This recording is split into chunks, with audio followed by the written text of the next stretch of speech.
Então, vamos começar aí falando sobre o planejamento curricular, nossa aula de hoje. O planejamento curricular, ele se encontra dentro do nosso tema, que é o planejamento escolar. Bem, primeiro, né, o que é o currículo? Quando nós falamos em planejamento curricular, o que vem a ser o currículo? Então, o currículo, ele nada mais é do que uma organização metodológica de quem? Dos conteúdos. E esses conteúdos vão ser desenvolvidos na sala de aula. Então, é como se ele fosse um caminho a seguir. E esse currículo, então, ele advém de um conjunto de experiências que vão ser construídas, que vão ser ofertadas no dia a dia da escola, sempre tendo essa relação dialógica entre professores e estudantes. Então, nós temos aí duas divisões, né? Duas partes. Dividimos o currículo em duas partes: o currículo aparente e o currículo latente. Bem, o que seria esse currículo aparente? Seriam experiências de aprendizagem que já são planejadas ali pelo professor. E o currículo latente são experiências de aprendizagem que não são planejadas, né, ou não são explicitadas e que advêm de quem? Desse currículo aparente. É como se esse currículo latente, né, ele fosse um a mais, né, do currículo aparente. Então, tipo, eu planejo, né, por exemplo, uma finalidade explícita do ensino de biologia, desenvolver a capacidade de pensar lógica e criticamente. Tá, mas eu tenho então que fornecer subsídios para que o aluno então tenha, né, essa capacidade de pensar lógica e criticamente. Então, nesse caso, eu preciso fornecer para esse aluno meios para que isso aconteça. Se eu não forneço esses meios, o que vai acontecer? Se toda iniciativa que esse aluno tem, né, de pensar, de discutir alguma coisa, né, algum assunto ali pertinente, o que vai acontecer? Vai acontecer simplesmente a transmissão de conteúdos. Então, nós temos aí aprendizagens planejadas e aprendizagens não planejadas. Bem, nós sabemos que planejar não é algo fácil, né? É algo inerente à docência, né? O planejamento, o professor ele tem que planejar as suas ações e refletir sobre essas ações, né? Eles devem considerar os objetivos do trabalho, o conteúdo que eles vão apresentar, as modalidades didáticas, as estratégias, os recursos, né? Os meios de avaliação, os processos de avaliação que eles vão utilizar. Então, nós sabemos que esses elementos eles são profundamente interligados, né? Como se eles fossem realmente ali, como se fossem unidos, né? Não existe um sem o outro. Então, eles devem formar um todo, eles devem formar uma conexão. Bem, e essa conexão, ela vai fazer com que seja explícita, né, as intenções da escola, as intenções do professor. Bem, mas nesse tópico aqui, nesse tema, nós trataremos de dois elementos importantes do planejamento escolar, que são os objetivos e o conteúdo. Por quê? Porque um dos problemas mais explícitos, né, no planejamento curricular são a escolha dos objetivos e a sua formulação. Por quê? Porque esses objetivos eles têm que ser plenamente compreendidos por aqueles que têm a responsabilidade de executar e de avaliar também todo aquele processo de ensino-aprendizagem. Né? Então, algumas perguntas são essenciais para a escolha dos objetivos, né? Por que ensinar biologia? Qual a participação da biologia no currículo escolar? Que tipo de biologia deve ser ensinada? Qual a importância social do ensino de biologia? Então, as respostas para as questões sobre os quais deveriam ser os tópicos a apresentar aos alunos, que metodologia utilizar nas salas de aula, qual a natureza dos recursos de apoio necessário, qual seria a forma de avaliação, depende do quê? Da concepção que se tem do papel da escola e da biologia na formação dos alunos. E isso vai ficar claro como? a partir dos objetivos que serão descritos, então, no currículo. Bem, então, nós temos várias concepções de currículo, né? Mas eu vou apresentar para vocês aqui as mais comuns, bem como as implicações que elas têm para a formulação dos objetivos do curso de biologia. Então, cada escola, né, tem a sua concepção de currículo. Então, temos inúmeras. Vou apresentar apenas algumas. Então, a primeira é a racionalista acadêmica. A racionalista acadêmica, ela é uma tendência predominantemente denominada de tradicional por alguns, onde o professor, nesse caso, ele é responsável pelo ensino, ele é a autoridade responsável pelo ensino. E os alunos, eles são quem? Eles são receptores dessas informações que são fornecidas pelo professor. Então, nesse caso aí, nós temos o quê? Nós temos uma transmissão verbal de informações em massa. Então, nesse caso aí, nós temos o quê? O professor que dá aos alunos tarefas. Essas tarefas geralmente são individuais, caracterizadas pela transmissão verbal de informações, e a consulta ocorre principalmente em livros didáticos, né? Então, nesse caso aí, um curso de biologia, né?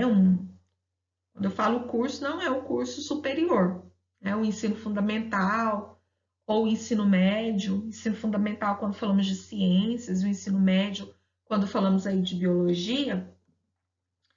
Quando nós temos uma disciplina de biologia que tem como objetivo essa transmissão de informações, geralmente a biologia, a ciência, ela é enfatizada de que forma? Na forma de fatos, na forma de dados, apresentação de conceitos, de teorias atuais.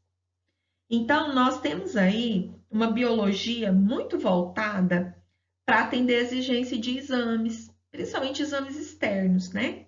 Como, por exemplo, o Enem, como o vestibular, né? Como as provas externas, né? Que tem principalmente a função de quê? De aferir o nível de informação dos alunos. Bem, nós temos também uma outra corrente, que é o desenvolvimento de processos cognitivos. Essa outra tendência, ela valoriza muito o desenvolvimento intelectual do aluno, a capacidade que esse aluno tem de buscar informações, de usar essas informações em situações novas, né? Nesse caso aí, os modelos pedagógicos, eles já são centrados em uma outra visão lá do racionalista acadêmico. Eles já são centrados na solução individual de problemas, ou então em atividades de grupos interativos. Aí o professor aqui, ele já não é mais somente o detentor do conhecimento. O professor aqui, ele é responsável por criar situações que vão auxiliar esse processo de ensino-aprendizagem, né? Respeitando o quê? Características, né, de cada indivíduo, né, estilos próprios de cada um. Passa-se a ver a sala de aula como uma sala de aula onde existe uma diversidade de pensamentos, uma diversidade de formas de aprendizagem, né? Nesse caso aqui, nós temos uma exigência do docente de forma um pouco diferente da racionalista acadêmica. Ele vai ter que ter um conhecimento muito amplo de vários conceitos da disciplina, da biologia, né? E também a capacidade de criar situações que vão demandar mais investigação por parte dos alunos. Senão, como que eles vão, então, buscar essas informações, né? Então, os adeptos dessa linha aqui, né, dessa tendência, os professores, então, que buscam organizar currículos voltados para essa tendência aqui, veem a biologia como uma forma de desenvolver várias habilidades intelectuais que ajudam o aluno a resolver problemas, né? E esses problemas não são problemas apenas ali no papel, problemas até mesmo cotidianos, né? por meio da capacidade que o aluno começa a ter de buscar dados, de analisar, de propor hipóteses, de organizar investigações, né, de avaliar soluções. Então, nesse caso aqui, preocupa-se não só com a parte intelectual do aluno, mas preocupa-se também com questões éticas, né, do indivíduo. Então, nesse caso aqui, nós temos esse tipo de tendência, né? Nós temos aí outro, que é a socio-reconstrucionista. Nesse caso aqui, essa tendência, ela tem como objetivo, né, o ensino de biologia, o ensino de ciências, com vistas a alcançar mudanças na sociedade. Então, o objetivo maior aqui, tanto da ciência quanto da biologia, é discutir sobre movimentos sociais importantes.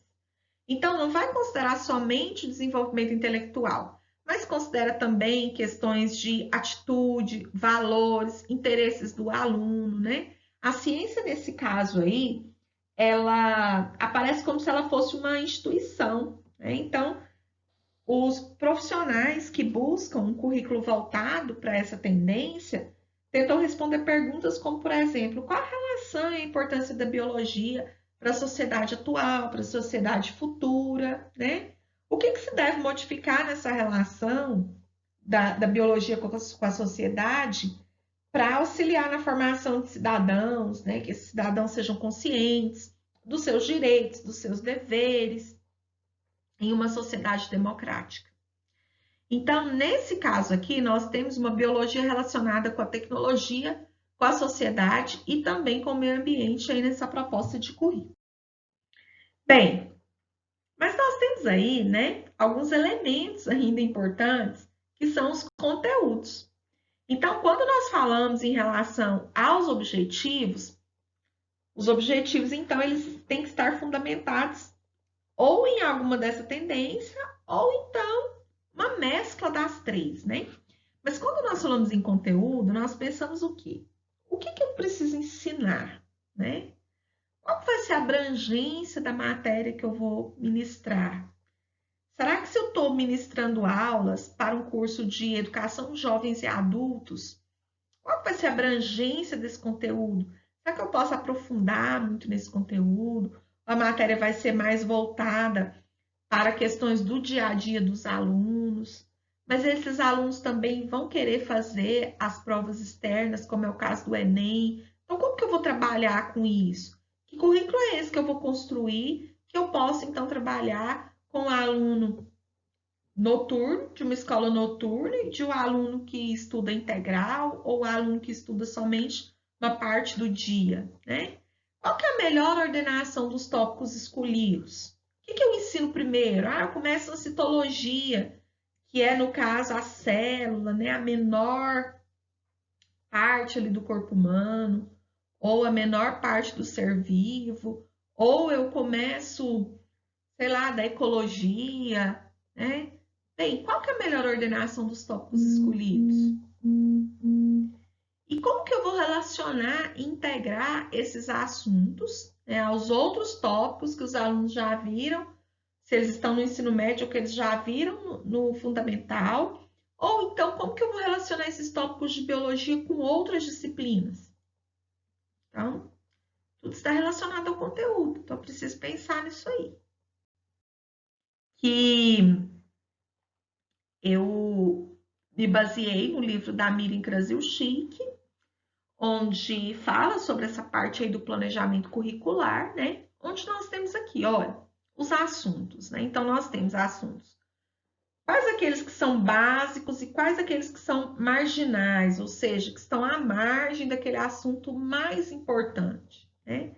Daquele assunto básico, já vem aí um assunto que é mais isolado e outro que já é pré-requisito para que o aluno entenda um conteúdo que está lá na frente. Desse, então, nós temos qual é o mais atual, qual é o mais antigo, né? Que pode, por exemplo, ser cobrado desses alunos em provas externas. Desse atual, qual é mais interessante, qual é mais desinteressante?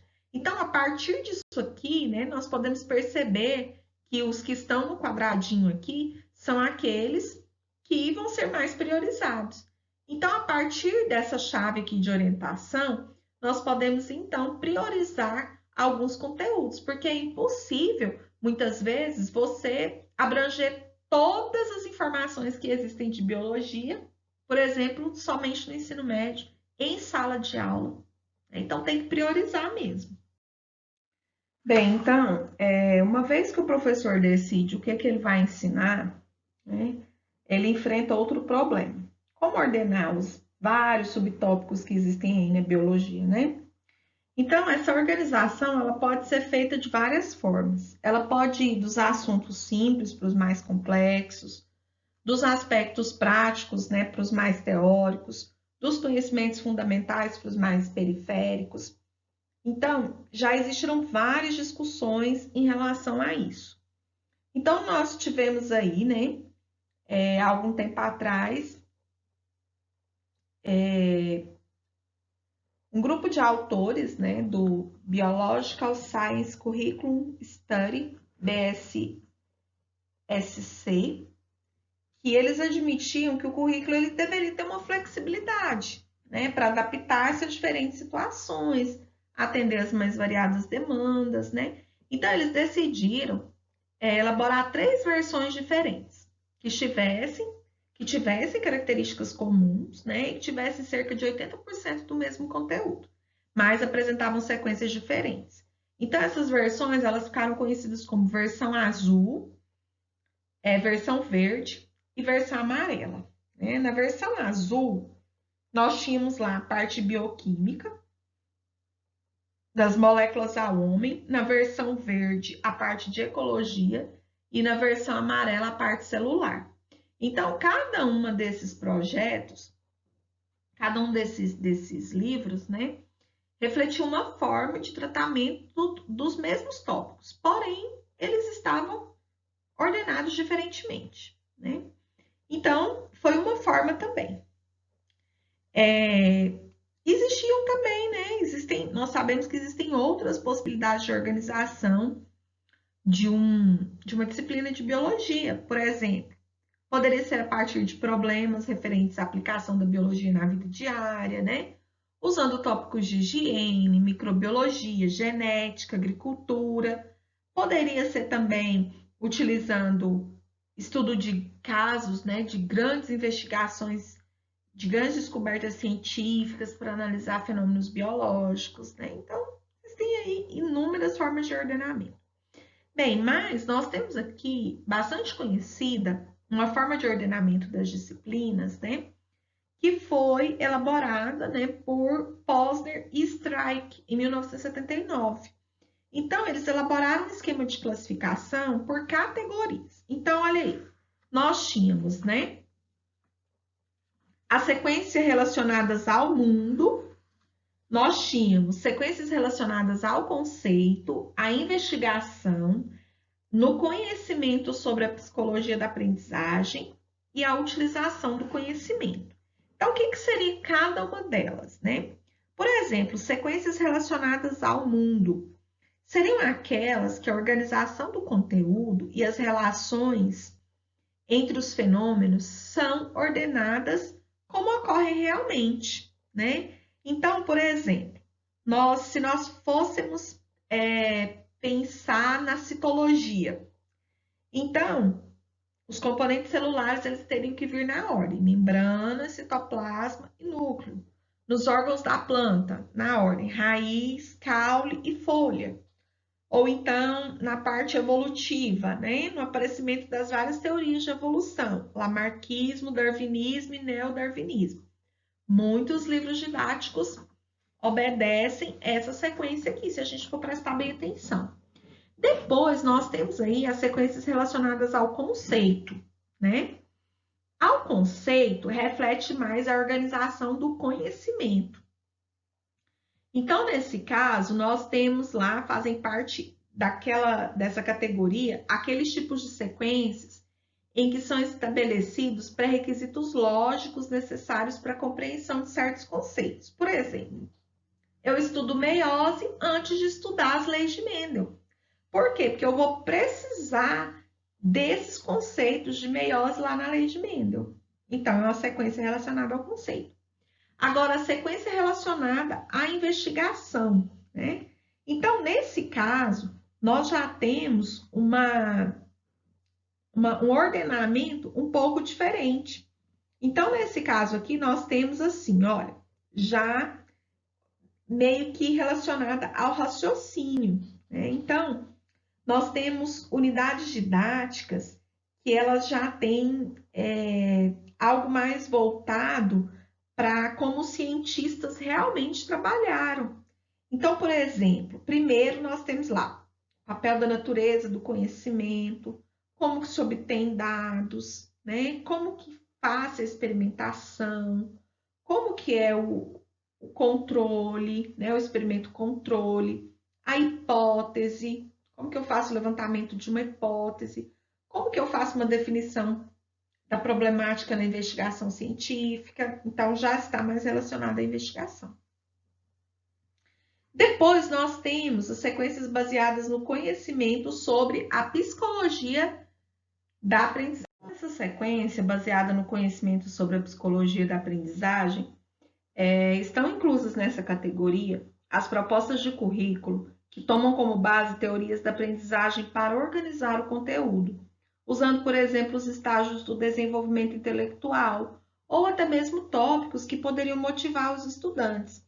Então, devido a essa expansão dos conhecimentos sobre o desenvolvimento cognitivo, principalmente com base nos estudos de Piaget, muitos currículos de ciências, eles foram elaborados na sequência em que os conceitos poderiam possivelmente ser aprendidos pelos alunos, principalmente por essa questão de desenvolvimento biológico, de desenvolvimento cognitivo. Então, por quê? Porque existem diferenças na forma de receber as informações do meio exterior entre as diferentes faixas etárias, né? Então, por exemplo, no caso da biologia, o maior problema está onde? Na determinação da profundidade em que os vários conceitos e os procedimentos podem ser apresentados aos alunos nas mais variadas fases do desenvolvimento cognitivo. Então, por exemplo, em relação aos experimentos, né? Tem muita diferença entre aqueles alunos que estão lá na fase abstrata, na fase concreta, no período formal, né? Então, aquele aluno que já está lá, por exemplo, no fim do período formal, ele já tem uma capacidade cognitiva maior de, por exemplo, verificar a necessidade de um experimento controlado, para ele chegar a uma conclusão, para ele fazer correlações, né? Elaborar hipóteses. Então, é um pouco diferente daqueles alunos que ainda estão lá naquela fase realmente, né, muito abstrata, lá da plantinha, do feijão, né, no algodão, né? Bem, e nós temos aí uma outra sequência que é baseada na utilização do conhecimento. Então, nesse caso aqui, nós temos uma organização de conteúdo feita de acordo com a necessidade futura dos alunos, em termos pessoais, sociais ou profissionais, né? Então, por exemplo, alunos que têm matérias básicas e só depois contato com matérias profissionais, né? Então, muitas vezes, isso está muito sendo utilizado em cursos técnicos, né? Onde nós temos aí uma necessidade maior, até mesmo de interligação da biologia com outras áreas de conhecimento.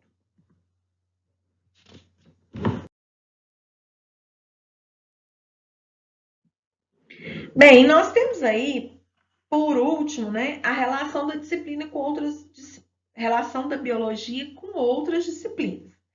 Bem, nós sabemos que a biologia, essa relação, né, que a biologia tem com as outras disciplinas, ou que ela necessita ter, ela é já um objeto assim de reflexão, de discussão na organização, né, dos currículos das escolas, tanto do ensino médio quanto do fundamental.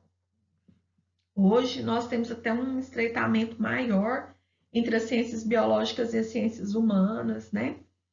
Onde isso se estreitou, né, com o passar do tempo. Mas nós temos aí alguns problemas, né, que diminuem essa relação da biologia com outras disciplinas e até com elas mesmas, com ela mesma, né? Então, por exemplo, nós temos aí o conteúdo apresentado em disciplinas estanques, né? Ou seja, biologia, física, química, né? Matemática. Então, nós temos ali geografia, o conteúdo está apresentado em disciplinas estanques. Então, muitas vezes, o mesmo conteúdo ele se encontra lá na geografia com uma abordagem, no livro de geografia, e no livro de biologia ele também se encontra lá com uma outra abordagem. Por que não unir isso aí, né? Fazer algo em conjunto? Seria até mesmo um aproveitamento maior de tempo, né? Os livros didáticos também, né, separados em disciplinas. A forma com que os currículos escolares estão organizados. Existe, né, uma proposta aí na Base Nacional Comum Curricular, que é, no ensino médio, nós temos áreas de conhecimento. E aí nós temos, né, a parte de ciências da natureza. Ou seja, é uma organização diferente dos currículos escolares. Mas, e a formação de professores? Ela também precisa mudar. Porque a formação de professores, ela está nitidamente marcada por quê? Pelo quê? Graduação em ciências biológicas, graduação em química, graduação em física, né? São poucos os locais onde existe uma graduação em ciências da natureza. Então, para mudar os currículos escolares, precisa de mudar também essa formação de professores, porque senão quem é que vai ministrar aula para esses estudantes? Bem, então, após nós falarmos aí, né, sobre todas essas formas, essas maneiras, né, de se organizar os conteúdos de biologia, nós podemos perceber que os caminhos são vários, né?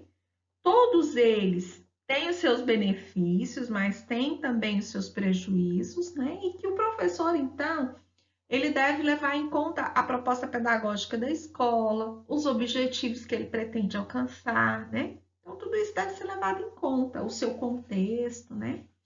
Bem, mas hoje nós temos aí um documento norteador, né? Um documento obrigatório, que é a BNCC, que é a Base Nacional Comum Curricular, que é um documento que estabelece os objetivos de aprendizagem, tanto para os alunos matriculados na rede pública ou na rede particular de ensino.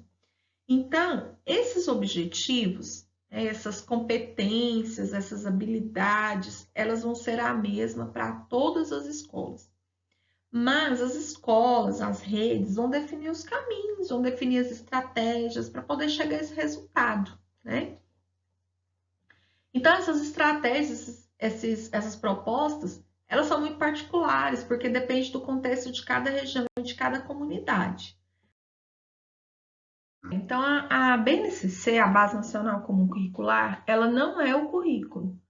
Ela é uma orientação para que o currículo das escolas sejam elaborados, né? Então, as redes de ensino vão ter autonomia, elas já estão elaborando os currículos de acordo com a base, né? Para adequar, para elaborar esses currículos de acordo com aquilo que está sendo estabelecido na base, de acordo com os seus contextos, com seus projetos pedagógicos, né? O que a base estabelece são os objetivos que se espera que os estudantes venham atingir, enquanto que o currículo vai definir o quê? Como eles vão alcançar esses objetivos. Bem, então aqui eu coloquei, né, o currículo do ensino médio de acordo com a BNCC. Porque no caso do ensino fundamental, segunda fase, e também o primeira fase, nós já temos ali aquelas disciplinas divididas, né? Ciências, geografia, história, língua portuguesa, matemática, né? Agora, no currículo do ensino médio, de acordo com a BNCC, nós vamos ter aí alguns itinerários formativos, né? Que vão ser organizados por meio da oferta de diferentes arranjos curriculares, de acordo também com o contexto. E então nós teremos o seguinte: os itinerários formativos, as linguagens e suas tecnologias, matemática e suas tecnologias, ciências da natureza e suas tecnologias, ciências humanas e sociais aplicadas, a formação técnica e profissional, para aqueles cursos técnicos também integrados ao ensino médio, como nós temos aqui no IE.